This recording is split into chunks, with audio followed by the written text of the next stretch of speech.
vs Nigeria, Sarina Wiegman says Keira Walsh could play in Women's World Cup last-16 match. Keira Walsh was stretchered off in England's 1-0 win over Denmark on July 28. Midfielder has avoided serious knee injury. Follow the Women's World Cup last-16 match between England and Nigeria from Brisbane on Monday with Sky Sports live blog, kickoff 8:30 am. Sarina Wiegman has revealed Keira Walsh could make a surprise return from injury when England take on Nigeria in their Women's World Cup last-16 match against Nigeria on Monday. Walsh suffered what appeared to be a serious knee issue during England's win against Denmark on July 28, sparking fears that she was the latest women's player to have suffered an ACL injury. However, after sitting out the thrashing of China on Tuesday, Walsh has already returned to team training and could face Nigeria in Brisbane if she responds well to treatment, said Wiegman. "She's doing well," the manager said of Walsh. "She started her rehab straight after we knew what was going on. She has been on the pitch training today, so now we will wait to see how she recovers. If she does well, then she will be available for tomorrow." Wiegman refused to be drawn on the nature of Walsh's issue, saying only that it wasn't a ligament injury. However, she added, "That moment was very hard and not nice to see. But after the assessment, we really knew what was going on. We didn't want to take any assumptions, just wait until a proper assessment had been done. That's what we did, and then we got the green light to get her rehab started. No danger of complacency," insists Wiegman.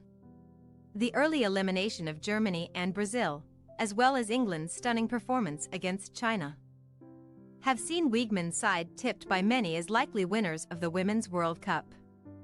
However, the manager, who reached the final of the competition with the Netherlands in 2019, responded emphatically to any suggestions of complacency creeping into camp. "Absolutely not," she said. "What we have seen in this tournament is that nothing is easy. The growth of the game is shown in this tournament. We haven't had any easy games at all, and we don't expect an easy game tomorrow. It's going to be very competitive, and we have to be at our best." Nigeria impressively navigated their way out of a group containing co-hosts Australia and Olympic champions Canada, and Wiegman is aware of the danger Africa's highest-ranked side pose. "There are a couple of threats from Nigeria," said the England boss. "They have done really well in the group stage. On the counter-attack, they are really dangerous. They are quick and pretty physical. So those are things we have to be aware of." Win could be transformational for Nigeria. After emerging from what some termed the group of death in Australia and New Zealand, Randy Waldrum, the Nigeria manager, says a shock win over England would be one of the greatest achievements in the side's history. "It would be a huge win," said Waldrum. "Obviously. With what we've accomplished, Nigeria is buzzing, and I don't think people expected us to get out of the group and to get the results that we've gotten, so I think it's already been a big success.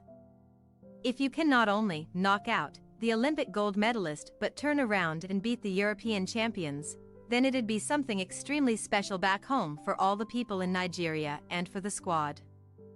It certainly could be transformational in a lot of different ways."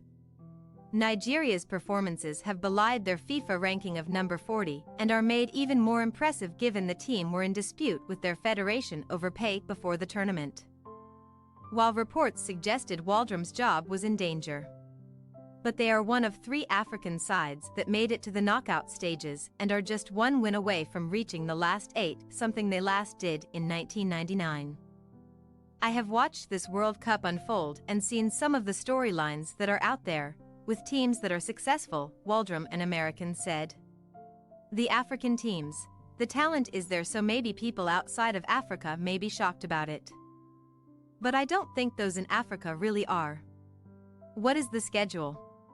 The round of 16 takes place from August 5 to August 8, with 8 games being played across Australia and New Zealand. The quarter-finals, which will be held in Wellington, Auckland, Brisbane and Sydney, are scheduled for August 11 and 12. The first semi-final will then be played on August 15 in Auckland, with the other semi-final taking place on August 16 at the Accor Stadium in Sydney, which will then host the final on August 20th. A third-place playoff will be played the day before the final on August 19th in Brisbane. Thanks for your watching. Don't forget to click the subscribed button and hit the bell icon for more.